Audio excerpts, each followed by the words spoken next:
Добар ден, драги другарчи! Сакам да ве запознам со една исклучително интересна книга со која може да патувате низ времето. Се работи за книгата Том О'Клок, временски детективи, напад на музејот на восочни фигури. Автор на книгата е Сър Стив Стивенсон, а главни ликови се Том, Джош и Аника. Приказната започнува во Њу Јорк, кога тројцата соученици, Том, Джош и Аника, беа повикани од мистерс Кул за да им додели нова детективска задача. Овој пат хронолабот, кој се наоѓаше на таванот на просторијата, светна на временски период лето 1784 година. Место Париз, само 5 години пред Француската револуција. Таа им каже дека ја украдена една восочна фигура, а невин човек е обвинет за кражбата.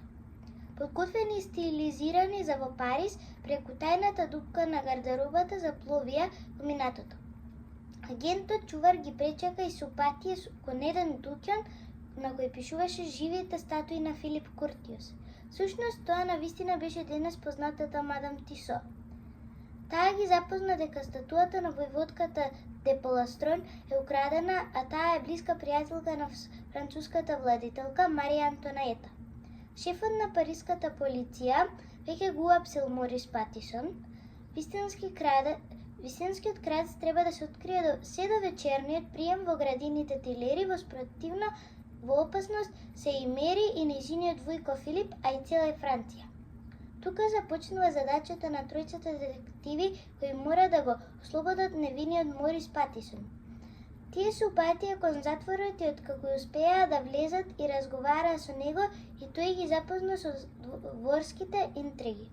Така се отворија сомножи за неколку припадници на дворот. Грофицата Белмонт, вечната ривалка на Изабел де Поластрон, господин Дувалон, некогашен мускетар или непознат јавач покриен со качулка. Дали детективите ќе ја најдат украдената статуа на време со тој низиниот крадец, дали ќе го ослободат Морис Патисон и дали историјата ќе го задржи својот правилен тек.